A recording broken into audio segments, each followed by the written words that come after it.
शरणं गच्छामि। सम्मानित साथियों, नमो बुद्धाय, जय भीम। आज के अम्बेडकर संदेश में आपका हार्दिक स्वागत है। आज के अम्बेडकर संदेश जो कि गांधीवाद ये चैप्टर है, यहाँ पर उसका लास्ट यानी कि अंतिम अम्बेडकर संदेश है। अंतिम अम्बेडकर संदेश यानी कि सारांश के तौर पर होता है, और इसलिए पूरे चैप्टर का अगर सारांश आपको समझना है गांधीवाद को लेकर, आखिर गांधीवाद क्या है, उसका सारांश क्या है पूरे चैप्टर का, आज के अम्बेडकर संदेश में हम आपको बताएंगे।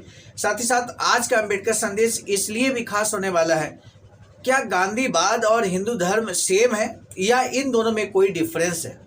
हिंदू धर्म और गांधीवाद में अगर कोई डिफरेंस है तो आज के अम्बेडकर संदेश में वो भी हम आपको बताएंगे। साथ ही साथ यहाँ पर एक महत्वपूर्ण कोटेशन, श्री गांधी इस लोक के देवता है। श्री गांधी इस लोक के देवता हैं, ये किसने कहा, क्यों कहा इस बात को, और इस संबंध में बाबा साहब का जो सटीक विश्लेषण है, अगर आपको जानना है तो आज का अम्बेडकर संदेश अंत तक जरूर वॉच कीजिए। हर अम्बेडकर संदेश के लास्ट में हम पूछते हैं एक प्रश्न, सिर्फ इसलिए कि आपने पूरा अम्बेडकर संदेश अगर सुना होगा तो निश्चित है उस क्वेश्चन का जवाब आप दे पाएंगे। इसलिए हमारा विशेष निवेदन यही है कि अम्बेडकर संदेश को अंत तक सुने और उसके बाद अच्छा लगे तो शेयर जरूर करें। आइए अम्बेडकर संदेश शुरू करने से पहले एक महत्वपूर्ण जानकारी दे दें। ये अम्बेडकर संदेश नियमित सुबह 5 बजे इसी आवाज़ का ऑफिशियल यूट्यूब चैनल पर Buddha Bodhisattva Ambedkar international centre BBAIC Sarnath, Varanasi, राज्य उत्तर प्रदेश, देश भारत के सौजन्य से आपकी सेवा में प्रस्तुत किया जाता है। आज का अम्बेडकर संदेश बाबा साहब डॉक्टर अम्बेडकर संपूर्ण वाङ्मय खंड 16 के 304 पेज नंबर 304 से 306 तक हम प्रस्तुत करने जा रहे हैं। तो आइए शुरू करते हैं आज का अम्बेडकर संदेश। बाबा साहब लिखते हैं कि गांधीवाद में और क्या है जिसे अस्पृश्य अपने परम लक्ष्य की प्राप्ति के लिए स्वीकार कर सके। अस्पृश्यता निवारण अभियान के झांसे के सिवाय ये सीधे तौर पर सनातन धर्म का दूसरा नाम है। यानी कि गांधीवाद सनातन धर्म का दूसरा नाम है। गांधीवाद जो कट्टर रूढ़िवादी हिंदू धर्म का ही पुराना नाम है। कट्टर हिंदू धर्म का ही पुराना नाम है। गांधीवाद में कौन सी बातें हैं जो रूढ़िवादी हिंदू धर्म में नहीं पाई जाती हों। हिंदू धर्म में जातियां हैं, गांधीवाद में भी जातियां हैं। पास लिखते हैं कि हिंदू धर्म में पैतृक व्यवसाय ग्रहण करने के कानून में विश्वास करता है, और गांधीवाद भी। हिंदू धर्म गौ पूजा का आदेश देता है, और गांधीवाद भी। हिंदू धर्म कर्म फल को और जन्म के पूर्व की मनुष्य का भाग्य निर्धारित हो जाना मानता है, गांधीवाद भी मानता है। हिंदू धर्म शास्त्रों को प्रमाण मानता है, और गांधीवाद भी।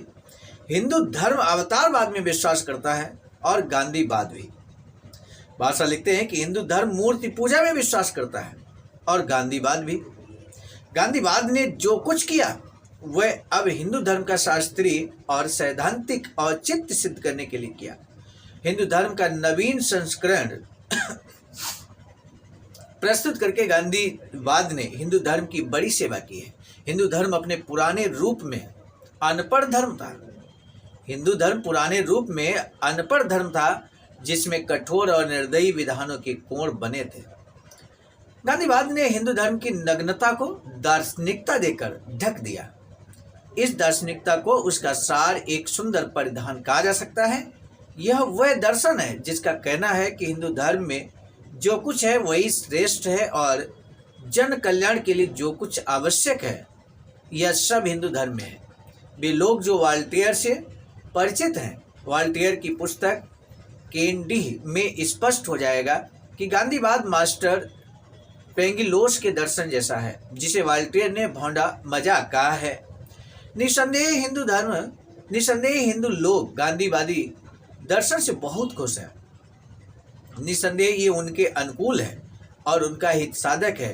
प्रोफेसर राधाकृष्णन ने तो पता नहीं मन से या चाटुकारिता वश यहाँ तक कहा कि श्री गांधी इस लोक के देवता है। किसने कहा मेरे साथियों, ध्यान देना है आपको। भाषा लिखते हैं कि प्रोफेसर, एक बार हम रिपीट करते हैं, प्रोफेसर राधाकृष्णन ने तो पता नहीं मन से या चाटुकारितावश यहाँ तक कह दिया कि श्री गांधी इस लोक के देवता हैं। अस्पृश्य इस कथन का क्या अर्थ लगाएं? क्या ये गांधी नामक देवता एक दीन दुखिया जाति के आंसू पोंछने आया है? उन्होंने भारत को देखा और उसे बदल डाला। ये कहे बिना कि सब ठीक है और ठीक रहेगा, बशर्ते कि वह जात पात के विधान का पालन करते रहें। उसने पीड़ित जनता से कहा कि मैं जात पात के विधान का पालन कराने आया हूँ। इसमें न मासा परिवर्तन होगा और न रत्ती भर, यानी कि इसमें कोई परिवर्तन नहीं होगा कि आपको जात पात का विधान जो है उसका पालन करना होगा। ये बाबा साहब का विश्लेषण है। तब आगे बाबा साहब लिखते हैं गांधीवाद के बारे में। लिखते हैं गांधीवाद अस्पृश्यों को कैसे धीरज बनाता है, अस्पृश्यों को धीरज कैसे गांधीवाद बनाता है। तब बाबा साहब लिखते हैं हिंदूवाद अस्पृश्यों के लिए यातना ग्रह है। हिंदूवाद अस्पृश्यों के लिए यातनावाद ग्रह है। वेदों स्मृति शास्त्रों की संशयहीनता का फौलादी कानून, निर्दयी कर्मवाद और जन्मगत अवस्था का विधान अस्पृश्यों को नीचे से ऊपर तक सताने वाला तब तक खंबा है जिसे हिंदुओं ने अस्पृश्यों के लिए खड़ा किया है। इन कुचक्रों ने अस्पृश्यों के जीवन को छत विछत कर दिया। अस्पृश्य कैसे कह दें कि गांधीवाद हिंदुओं का परंपरागत यातना कुंड न होकर स्वर्ग द्वार है। उनकी एकमात्र प्रतिक्रिया और स्वाभाविक प्रक्रिया यही है कि वे गांधीवाद को दूर से ही प्रणाम करके भाग खड़े हों। गांधीवादी कह सकते हैं कि मैंने जो कहा है वह पुराने वाले गांधीवाद पर लागू होता है। नए गांधीवाद में जात पात नहीं है। अभी हाल ही में श्री गांधी के एक वर्णन के अनुसार जातिवाद अराजकता है। सुधारवादियों के चेहरे इस बयान से खिल उठे हैं और ये जानकर किसे प्रसन्नता न होगी कि श्री गांधी जैसा मनुष्य, जिसका हिंदुओं में जादुई प्रभाव है, जिसने सामाजिक प्रतिक्रियावाद का शरारती खेल खेला है, जो जाति प्रथा का धुरंधर समर्थक रहा है, जिसने अविवेकी हिंदुओं को अब तक उल्लू बनाया है, जिसके तर्कों में भले बुरे का भेद नहीं रहा, वह ऐसी पलटी खा रहा है, तो क्या सचमुच प्रसन्नता की ही बात है? तब बाबा साहब आगे लिखते हैं कि क्या इसे गांधीवाद की प्रकृति में कोई परिवर्तन कहा जा सकता है? क्या ये पहले के गांधीवाद की अपेक्षा नया और उससे अच्छा गांधीवाद है? वे लोग जो श्री गांधी की इस कलाबाजी की भूल भुलैया में बहक जाते हैं, वे ऐसा करते समय दो बातें भूल जाते हैं। पहली बात तो ये है कि श्री गांधी ने जाति प्रथा की निंदा न कर उसे अराजकता मात्र कहा, इसे पैशाचिकता नहीं कहा। श्री गांधी जाति प्रथा को अभिशाप नहीं कहते। अब श्री गांधी जाति के पक्ष में नहीं है, परंतु श्री गांधी वर्ण व्यवस्था के विरुद्ध एक शब्द भी नहीं बोलते। तब श्री गांधी की वर्ण व्यवस्था का क्या होगा? श्री गांधी की वर्ण व्यवस्था जाति व्यवस्था का ही नया नाम है, जिसमें जाति व्यवस्था के सभी अशुभ लक्षण विद्यमान हैं। इस प्रकार श्री गांधी की नवीन घोषणा का अर्थ गांधीवाद में कोई मूल परिवर्तन नहीं माना जा सकता। नवीन घोषणा अस्पृश्यों को स्वीकार नहीं है। अभी भी अस्पृश्यों को यही कहना पड़ेगा, भगवान तेरा भला हो। क्या यही गांधी हमारे संरक्षक हैं? सामान्य साथियों, आज के अम्बेडकर संदेश का यही महत्वपूर्ण प्रश्न है, श्री गांधी इस लोक के देवता हैं, ये किसने कहा? जरूर बताइए कमेंट सेक्शन में। अब दीजिए इजाजत आज के अम्बेडकर संदेश को रोकने की। मिलेंगे नए डॉक्टर अम्बेडकर संदेश में। तब तक के लिए आप सभी को सादर नमो बुद्धाय, जय भीम।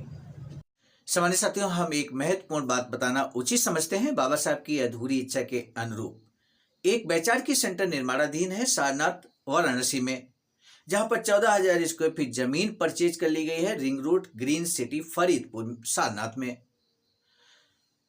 वैचारिकी सेंटर के प्रशासनिक ब्लॉक का निर्माण कार्य कंप्लीट हो चुका है। शानदार बेहतरीन प्रशासनिक ब्लॉक का निर्माण पूर्ण हो चुका है।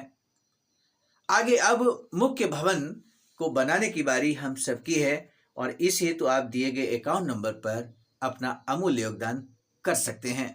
आज का अम्बेडकर संदेश हम लेकर उपस्थित हुए थे मिशन नायक बुद्ध मित्र मुसाफिर सर, राष्ट्रीय अध्यक्ष आवाज का नई दिल्ली की प्रेरणा में, और साथ ही साथ संकलन कथाक्रम में परम आदरणीय विजय कुमार बौद्ध जी, प्रांतीय कोषाध्यक्ष आवाज का बिहार। प्रस्तुत कथाक्रम में मैं स्वयं सर्वजित आर्य, राष्ट्रीय मीडिया प्रभारी, IIT सेल आवाज का नई दिल्ली। मिलेंगे नए डॉक्टर अम्बेडकर संदेश में, तब तक दीजिए इजाजत। आप सभी को सादर नमो बुद्धाय जय।